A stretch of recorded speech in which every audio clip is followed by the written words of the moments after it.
अस्सलाम वालेकुम स्टूडेंट्स, उम्मीद है आप सब खैरियत से होंगे।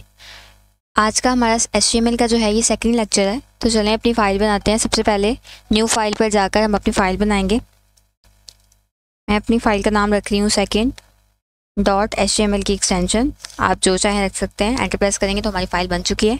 जैसे कि हमने पहले देखा था, शिफ्ट के साथ अगर हम प्रेस करें तो ये एक्सक्लेमेशन का साइन आता है। इसके बाद हम एंटर प्रेस करें तो हमारा लिखा लिखाया जो है स्ट्रक्चर आ जाता है। तो चलें आज का हम अपना सेकेंड लेक्चर स्टार्ट करते हैं। तो सबसे पहले मैं अपने टाइटल को जो है वो रीनेम कर रही हूँ। सेकंड जो है हमने देखा था कि हमने जी हेडिंग्स लिखी थी, कुछ पैराग्राफ्स लिखे थे H1 से लेकर H6 तक की हेडिंग जो हमने पहले लेक्चर में देखी थी। तो आज जो हमने चीज़ें पढ़नी है उनमें सबसे पहले जो है हमारा BR टैग है। BR टैग बेसिकली क्या करता है, सबसे पहले मैं एक पैराग्राफ लूँगी। पैराग्राफ कैसे लिखते हैं अगर आपको ये नहीं पता है तो आप फर्स्ट लेक्चर को जाके देख सकते हैं।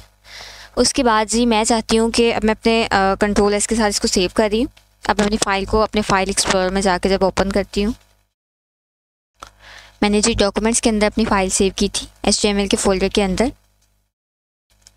तो आप देख सकते हैं मेरी सेकंड नाम की फ़ाइल जो है यहाँ पर आ चुकी है। मैं डबल क्लिक करके इसको ओपन कर रही हूँ। तो ये जो है जी मेरी फ़ाइल ओपन हो चुकी है। आप लोग देख सकते हैं कि मेरी फ़ाइल जो है ये यहाँ पर ओपन हो चुकी है। यहाँ पर मेरे पास काफ़ी ज़्यादा टैब्स ओपन हैं, तो सबसे पहले मैं इनको क्लोज़ कर लेती हूँ। ओके, तो यहाँ पर मेरी फ़ाइल ओपन हो चुकी है, लेकिन आप लोग देखें कि ये बहुत ज़्यादा लंबी लाइन चली गई है। अगर मैं चाह रही हूँ कि मेरी लाइन जो है वो इस तरह से ना आए, मेरी लाइन जो है वो बेसिकली मैंने आपको एक शॉर्टकट बताया था Alt+G के साथ कि इस तरह से आप अपनी स्क्रीन के अकॉर्डिंग जो है अपने डाटा को जो है वो इस तरह से जो कर सकते हैं, रैप कर सकते हैं। तो मैं कंट्रोल एस के साथ सेव कर रही हूँ, लेकिन जब मैंने जो है अपने ब्राउज़र में जाकर इसको रिफ्रेश किया कंट्रोल R के साथ, तो मुझे कोई भी डिफरेंस देखने को नहीं मिला। हालांकि मैंने अपने VS कोड में जो है वो लाइन ब्रेक कर दी थी, लेकिन जो मेरा वेब पेज है वहाँ पर मुझे ऐसा कुछ भी इफेक्ट डिस्प्ले नहीं हुआ। तो अगर मैं चाहती हूँ कि मैं अपनी लाइन को ब्रेक करूँ, तो लाइन को ब्रेक करने के लिए हम इस एक टैग का इस्तेमाल करते हैं जिसे हम BR टैग बोल रहे होते हैं। तो shift less sign BR press करेंगे, उसके साथ ही शिफ्ट ग्रेटर के साइन को प्रेस करेंगे। तो अब जो हमारा ये टैग लग चुका है इसको हम BR टैग कहते हैं। अब मैं कंट्रोल एस के साथ सेव करूँगी। तो जैसे ही मैंने अपने ब्राउज़र में कंट्रोल R किया तो आप देख सकते हैं कि मेरी लाइन ब्रेक हो चुकी है। सो अगर आप लाइन ब्रेक करना चाहते हैं तो आप BR टैग का इस्तेमाल करेंगे। तो BR टैग का हमारे पास यही यूज़ है। इसके बाद मैं आपको एक HR टैग पढ़ाऊँगी। HR टैग जो है हमारे पास बेसिकली क्या करता है, अब मैं आपको यहाँ पर HR टैग लगाती हूँ। Shift less than HR press करेंगे, शिफ्ट ग्रेटर का साइन प्रेस करेंगे। HR बेसिकली क्या करता है, HR हमारे पास हॉरिजॉन्टल लाइन लगाने के लिए यूज़ होता है। अगर आप चाहते हैं कि आप चीज़ों को थोड़ा सेपरेट कर दें, ऊपर वाली चीज़ जो है वो ऊपर चली जाए और नीचे वाली जो है वो थोड़ी ज़्यादा नीचे आ जाए और दोनों के दरम्यान में एक लाइन आ जाए, ताकि थोड़ा चीज़ें जो है ना सेपरेट हो जाएं, तो उस चीज़ के लिए आप HR टैग का इस्तेमाल करते हैं। मैं कंट्रोल एस के साथ इसको सेव कर रही हूँ। उसके बाद मैं अपने ब्राउज़र पर जाकर जैसे ही कंट्रोल R करूँगी तो आप देखेंगे कि अब मुझे एक हॉरिजॉन्टल लाइन जो है वो शो हो रही है। तो बेसिकली अगर आपने अपने पेज में, वेब पेज में जो है वो कोई लाइन लगाना चाहते हैं तो उसके लिए आप HR टैग का इस्तेमाल करेंगे।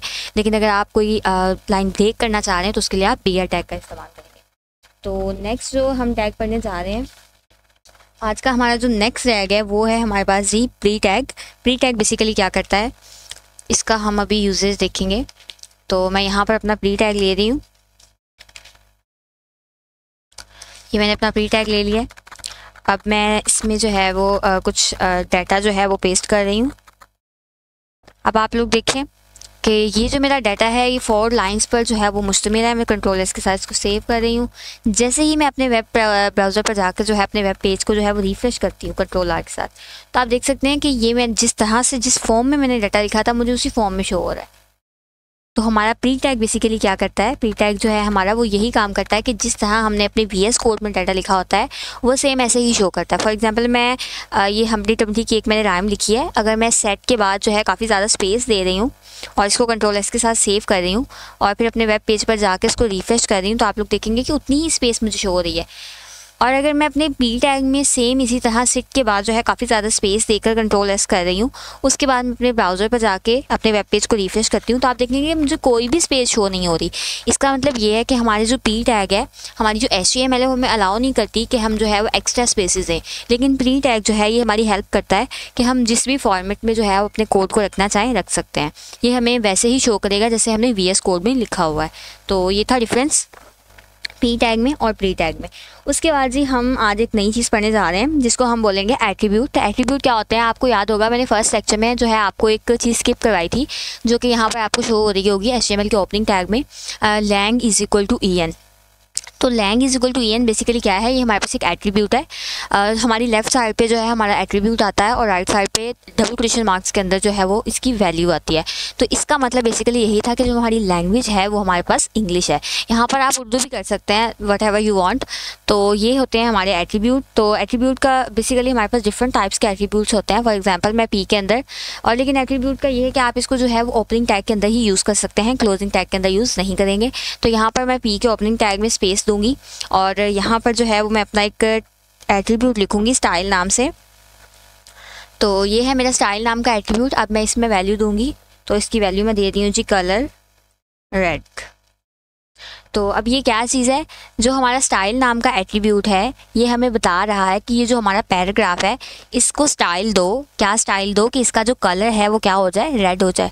तो अब मैं कंट्रोल एस के साथ इसको सेव कर रही हूँ, देखते हैं जी हमारा कलर रेड हुआ है या नहीं हुआ है। तो जैसे ही मैंने अपने वेब पेज को कंट्रोल आर के साथ जो है वो रिफ्रेश किया, तो आप देख सकते हैं कि हमारा जो कलर है वो रेड हो चुका है।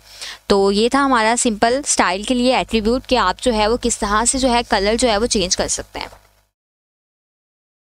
उसके बाद जो है अब मैं चाहती हूँ कि जी इसके बैकग्राउंड पे भी कोई कलर आना चाहिए।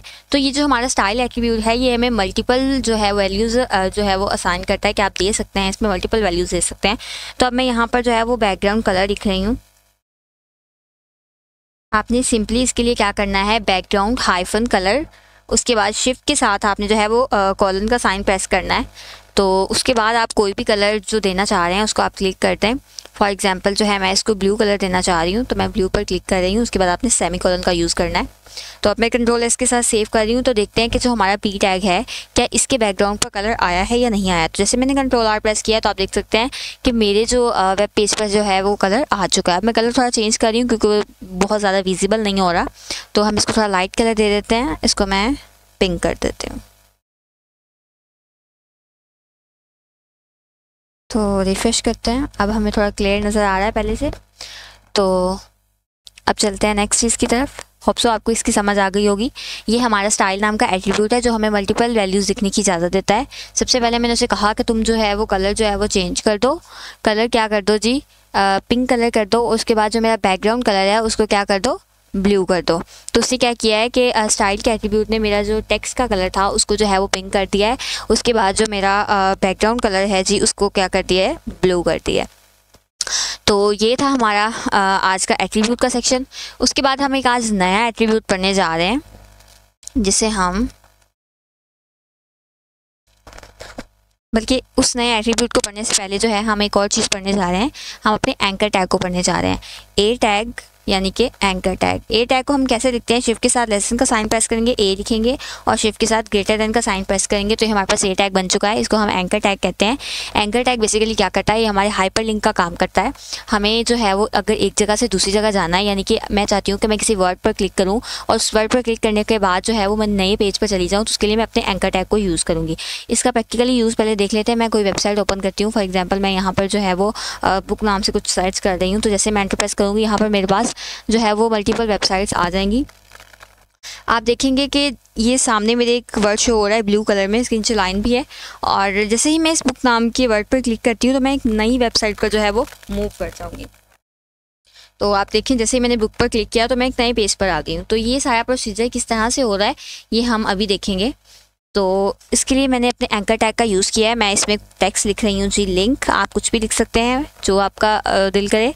और अब लिंक पर हमने क्लिक कर दिया, मैं इसको सेव कर रही हूँ। उसको मैं देखूँगी अपने वेब पेज में कि क्या मैं इस पर क्लिक कर सकती हूँ। तो जैसे मैं यहाँ पर क्लिक कर रही हूँ आप देखिए यहाँ पे क्लिक नहीं हो रहा और ना ही इसका कलर जो है वो ब्लू है। तो ऐसा क्यों है ये अभी हम दोबारा अपने VS कोड में जाकर देखते हैं। तो अभी हम इसके अंदर एक एट्रीब्यूट यूज़ करेंगे जिसको कहते हैं H reference. H reference basically क्या करता है, एच रेफरेंस में हम उस लिंक को जो है वो पेस्ट करते हैं जिस लिंक पर हम जाना चाह रहे हैं। तो एच रेफरेंस हमारा एक एट्रीब्यूट है जिसमें हम उस चीज़ की वैल्यू लिखते हैं, उस चीज़ का पता कह लें लिखते हैं जिसमें हम जाना चाह रहे हैं, जिस तक हम जाना चाह रहे हैं। तो लिंक हमारे पास बेसिकली दो तरह के होते हैं, एब्सोल्यूट लिंक और रिलेटिव लिंक। एब्सोल्यूट लिंक कौन से लिंक होते हैं? एब्सोल्यूट लिंक वो लिंक होते हैं जो हम ऑनलाइन किसी भी चीज़ का URL जो है वो कॉपी पेस्ट कर लेते हैं, तो उन्हें हम एब्सोल्यूट लिंक कहते हैं। लेकिन अगर हम अपने PC में से कोई डाउनलोडेड फाइल जो है उसका लिंक लगाना चाह रहे हैं तो उस चीज़ को हम क्या कहते हैं? रिलेटिव लिंक कहते हैं। तो सबसे पहले आज के लेक्चर में हम एब्सोल्यूट लिंक देखेंगे कि एब्सोल्यूट लिंक जो है वो हम कैसे लगा सकते हैं। तो यहाँ पर मैं अपने ब्राउज़र में जाकर किसी भी चीज़ का जो है वो रैंडम लिंक उठा लेती हूँ। यहाँ से मैं अपनी लिंक्डइन का लिंक उठा लेती हूँ। यहाँ पर मैं URL बार पर जाऊँगी, Ctrl+C के साथ इसका लिंक कॉपी करूँगी और इसको कट कर दूँगी, और यहाँ पर अपने VS कोड के अंदर आकर जैसे ही मैं एच रेफरेंस के अंदर अपने लिंक को पेस्ट करूँगी Ctrl+V के साथ, उसके बाद मैं Ctrl+S के साथ इसको सेव कर रही हूँ। फिर मैं अपने वेब पेज पर जाकर इसको रिफ्रेश कर रही हूँ, तो आप देख सकते हैं कि अब जो मेरा लिंक है इसका कलर भी ब्लू हो चुका है, इसके नीचे एक लाइन भी आ चुकी है। तो अब जैसे ही मैं इस लिंक पर क्लिक करूँगी तो आप देखें कि फ़ौरन से जो है मैं लिंक्डइन के पेज पर आ चुकी हूँ। तो ये था हमारा आज का एब्सोल्यूट लिंक कैसे लगाते हैं। अब हम देखते हैं कि हम रिलेटिव लिंक कैसे लगा सकते हैं। तो मैं एक एंकर टैग दोबारा लगा रही हूँ। तो अब मैं चाहती हूँ कि मैं जो है वो अपना एब्सोल्यूट लिंक लगाना, रिलेटिव लिंक लगाना देखूँ। एब्सोल्यूट को हम देख चुके हैं। तो रिलेटिव लिंक बेसिकली यही होता है कि आप अपने वेब पेज में जो है अपनी कंप्यूटर में डाउनलोड चीज़ों को जो है कैसे लिंक कर सकते हैं। तो मैं चाहती हूँ कि जो कल लेक्चर हमने पढ़ा था उस लेक्चर को मैं लिंक करूँ। तो एब्सोल्यूट जो हमारे पास लिंक होता है वो तो ऑनलाइन लग जाता है, लेकिन रिलेटिव जो होता है ये हमारा PC के अंदर जो भी हमारे पास चीज़ डाउनलोडेड होती है उससे लगता है। तो इसके लिए हमें दो चीज़ों को देखना बहुत ज़रूरी है। एक ये चीज़ कि किस फाइल में हम लिंक लगा रहे हैं, और दूसरा ये कि हम किस फाइल का या किस पिक्चर का या किस चीज़ का लिंक लगा रहे हैं। तो हमने दो चीज़ें देखनी है। सबसे पहले मैंने देखा कि जी मैंने second.html का लिंक लगाना है। अब मैं देख रही हूँ कि मैंने किसके साथ लगाना है, तो मैं first.html के साथ लगाना चाह रही हूँ।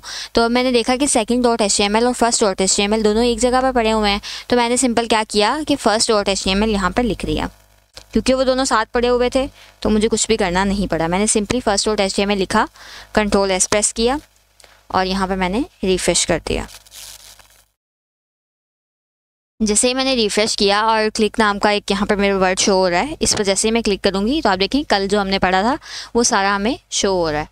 तो ये था हमारा दो तरह का लिंक। अब हम इसको थोड़ा मोर कॉम्प्लिकेटेड बनाकर पढ़ लेते हैं। तो मैं यहाँ पर एक फ़ोल्डर बना रही हूँ न्यू, बल्कि हम ऐसा करते हैं अपने फाइल एक्सप्लोरर में जाते हैं।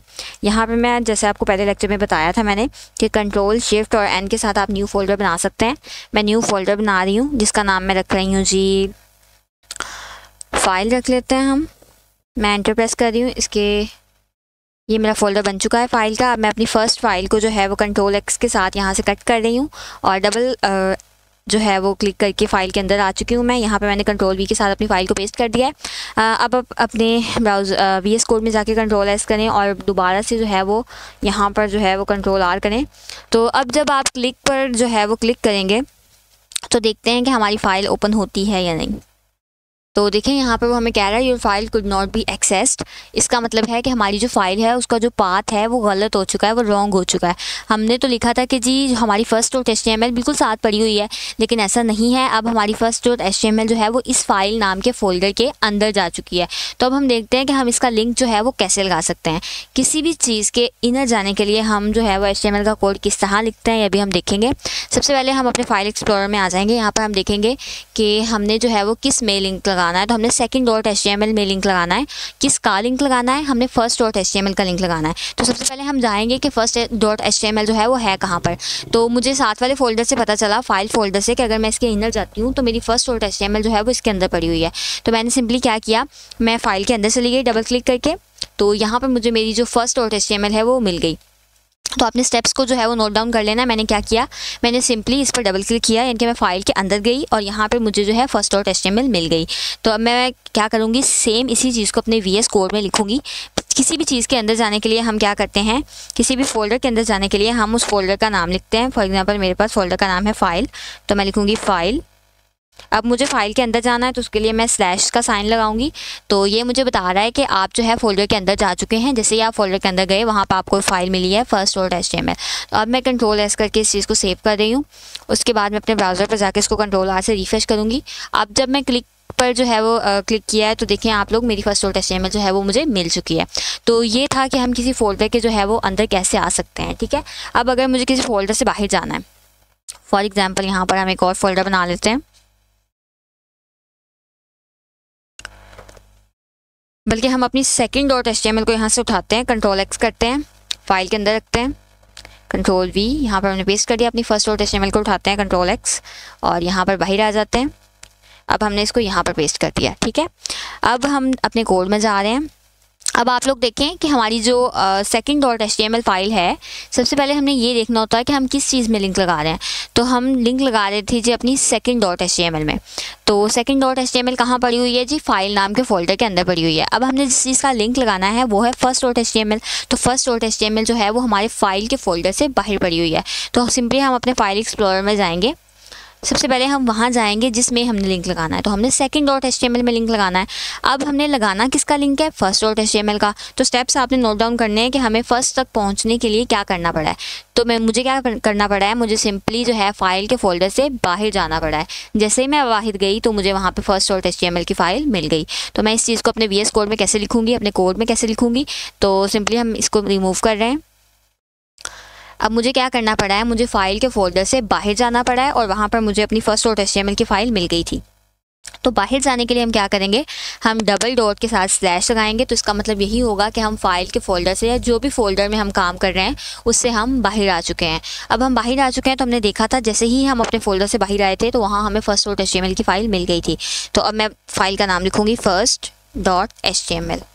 तो अब हम इसको Ctrl+S के साथ सेव करते हैं। उसके बाद जैसे ही हम अपने ब्राउज़र में जाके इसको Ctrl+R के साथ रिफ्रेश करेंगे, सॉरी क्योंकि हमने ये फ़ाइल जो है वो कट कर दी थी, तो हमें इसको दोबारा ओपन करना पड़ेगा। तो मैं यहाँ पर जाकर अपनी फ़ाइल को जो है वो दोबारा ओपन कर रही हूँ, सेकंड डॉट HTML। तो अब आप लोग देखेंगे कि जैसे ही मैं क्लिक पर जो है वो क्लिक कर रही हूँ तो मैं अपनी फर्स्ट फाइल पर आ चुकी हूँ। ठीक है, तो ये था हमारा डिफरेंट वेज़ कि हम किस तरह फोल्डर के इनर जा सकते हैं, किस तरह आउटर जा सकते हैं।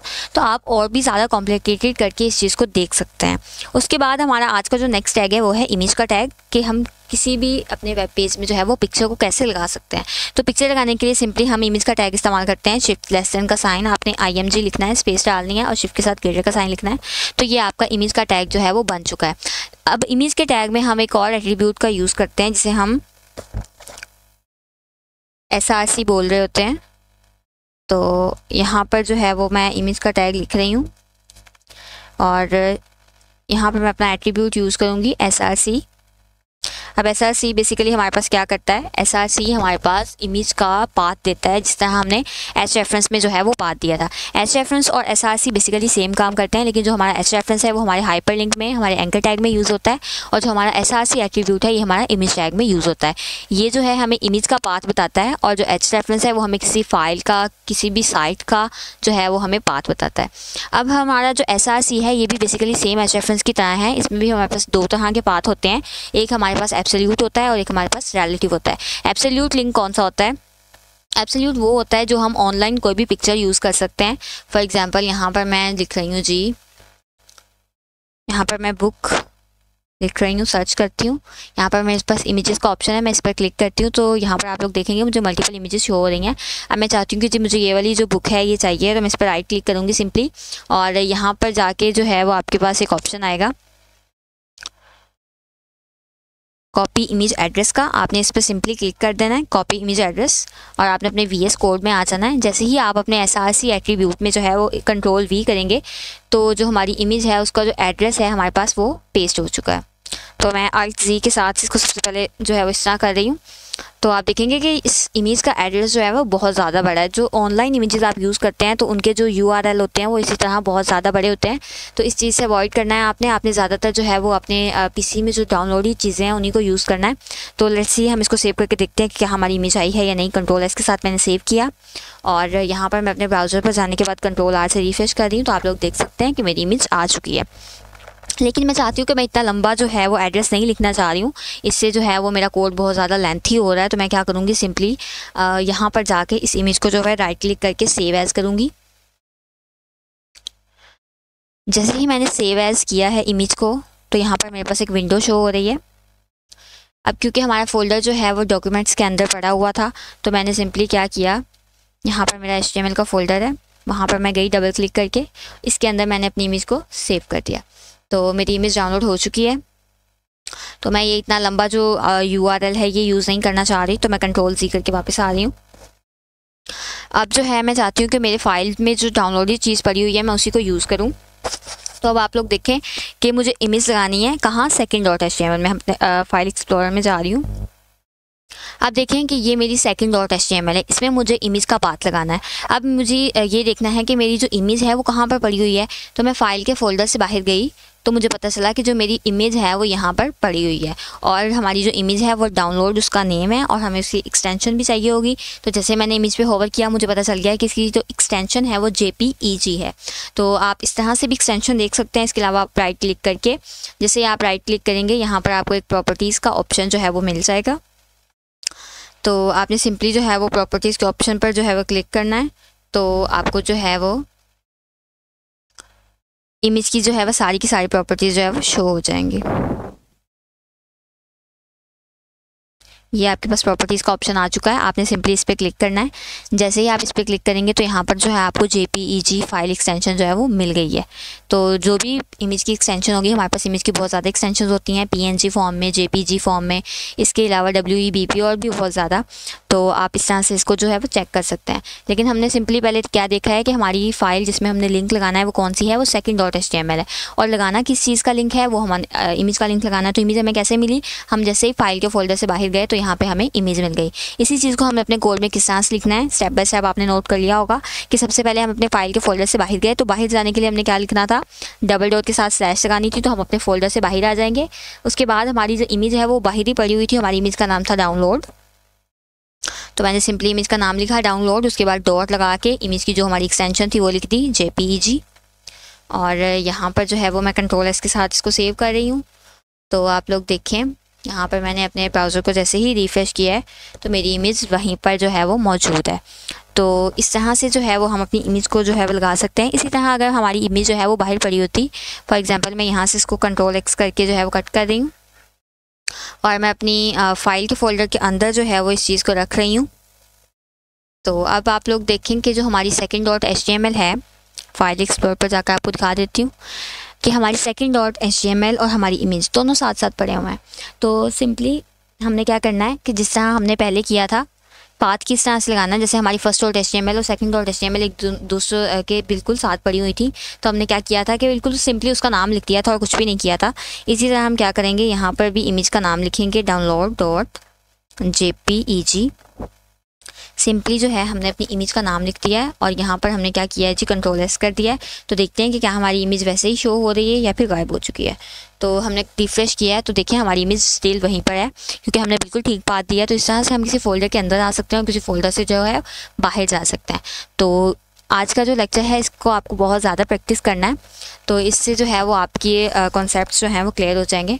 तो आज के लेक्चर में हम एक और चीज़ पढ़ने जा रहे हैं, एक और एट्रीब्यूट पढ़ने जा रहे हैं जिसको हम आल्ट एट्रीब्यूट बोल रहे होते हैं। अब जो हमारा आल्ट एट्रीब्यूट है ये क्या करता है, बेसिकली इसमें हमने अपनी इमेज का कोई भी रेफरेंस दे देना है। फॉर एग्जांपल मेरी बुक की इमेज है तो यहाँ पर मैं बुक लिख रही हूँ। तो इस आल्ट एट्रीब्यूट को यूज़ करने से क्या होता है कि फॉर एग्जांपल यहाँ पर अगर मेरा जो गूगल है, मेरा जो क्रोम ब्राउज़र है, वो ये आल्ट एट्रीब्यूट जो है ये उसको बताता है कि ये जो इमेज है ये किस चीज़ की इमेज है। यहाँ पर मैं Ctrl+R करके रिफ़्रेश कर रही हूँ। पहले हमने देखा था, अगर फॉर एग्जांपल यहाँ से मैं अपना इमेज का जो है वो कोई पाथ गलत कर देती हूँ, डाउनलोड की स्पेलिंग पूरे नहीं लिखती हूँ, Ctrl+S करती हूँ, तो आप देखेंगे कि यहाँ पर मेरी इमेज जो है वो शो नहीं हो रही। लेकिन इमेज के साथ मुझे वो जो आल्ट एट्रीब्यूट मैंने लिखा था बुक नाम से, वो मुझे शो हो रहा है, जिसकी वजह से मुझे पता चल जाएगा कि हाँ मेरी जो बुक वाली इमेज है वो यहाँ पर जो है वो मिसिंग है। आप आल्ट एट्रीब्यूट में कोई भी वैल्यू लिख सकते हैं, आप जिसको आप जो है वो ईजीली रिमाइंड रख सकें। तो अब मैं डाउनलोड की स्पेलिंग कंप्लीट करती हूँ, Ctrl+S करके सेव करती हूँ, तो आप देखेंगे मेरी इमेज दोबारा से मुझे शो होना शुरू हो जाएगी। तो लेकिन अगर आप इस आल्ट एट्रीब्यूट का यूज़ नहीं करते हैं, मैं इसको कट कर रही हूँ, उसके बाद अगर आपकी इमेज में कोई भी प्रॉब्लम आ जाए तो देखें कि जैसे ही हम रिफ़्रेश करते हैं तो हमें कुछ भी पता नहीं चलेगा, इस आइकन से हमें कुछ भी पता नहीं चलेगा कि हमारी कौन सी वाली जो पिक्चर है वो मिसिंग है। तो इसलिए हम आल्ट एट्रीब्यूट का यूज़ करते हैं ताकि जो है वो हमें पता चल जाए कि हमारी जो है वो कौन सी पिक्चर मिसिंग है, अगर हमारे कोड में कोई एरर वगैरह आ जाए तो। उसके अलावा हम अपनी इमेज की विड्थ और हाइट दोनों को कंट्रोल कर सकते हैं। उसके लिए हम एक नया एट्रीब्यूट आज पढ़ने जा रहे हैं जिसको हम विड्थ कहते हैं। विड्थ एट्रीब्यूट में आप जो है वो अपनी हॉरिजॉन्टल वैल्यू देंगे, यानी कि अपनी विड्थ की वैल्यू देंगे, जो कि मैं 200 पिक्सल्स दे रही हूँ। पिक्सल्स जैसे हमारे पास यूनिट्स होते हैं ना, इसी तरह हमारे मीटर होते हैं, किलोमीटर होते हैं, लाइक इस तरह से। इसी तरह हमारी कोडिंग में हमारे पास जो यूनिट है वो पिक्सल्स का यूनिट होता है। तो आपने जब भी कोई भी वैल्यू यूज़ करनी है तो उसके साथ जो भी यूनिट है वो पिक्सल ही है। उसके अलावा भी यूनिट्स होते हैं, लेकिन अभी हम उनको जो है वो नहीं कर रहे होंगे, हम नेक्स्ट चल के उनको करेंगे। उसके बाद हमारा नेक्स्ट एट्रीब्यूट है हाइट का। हम हाइट भी खुद से कंट्रोल कर सकते हैं अपनी पिक्चर की। तो मैं हाइट भी फ़िलहाल 200 पिक्सल्स ही दे रही हूँ। तो मैं कंट्रोल एस करके इसको सेव कर रही हूँ। तो अब हम देखेंगे कि हमारी जो पिक्चर थी उसकी विड्थ और हाइट जो है वो हमने कंट्रोल कर ली है। ठीक है, इसी तरह आप हाइट को इंक्रीज़ भी कर सकते हैं, विड्थ को भी इंक्रीज़ कर सकते हैं। तो मैं यहाँ पर विड्थ को जो है वो 300 कर रही हूँ, कंट्रोल एस के साथ सेव कर रही हूँ। उसके बाद मैं जब अपने ब्राउज़र पर आकर इसको रिफ्रेश करूँगी तो आप देखेंगे कि मेरी पिक्चर का साइज़ जो है वो मैं कंट्रोल कर चुकी हूँ। तो इसी तरह से आप विड्थ और हाइट को अपनी मर्ज़ी की वैल्यूज़ दे सकते हैं। तो होप सो आपको आज का लेक्चर समझ आया होगा। इसमें हमने आज बहुत सी चीज़ें कवर की हैं, जिसमें हमारे पास हमारे प्री टैग है, BR टैग है, HR टैग है और एंकर टैग और इमेज टैग। और इसमें हमने 2 तरह के URL लगाना सीखे, एब्सोल्यूट और रिलेटिव। एब्सोल्यूट जो ऑनलाइन हमारे पास चीज़ें अवेलेबल होती हैं, और जो हमारे पास रिलेटिव है जो हमारे PC में डाउनलोड होती हैं। ठीक है, तो होप सो आज का लेक्चर जो है वो आपको अच्छे से समझ आया होगा। मिलते हैं नेक्स्ट लेक्चर में। अल्लाह हाफिज़।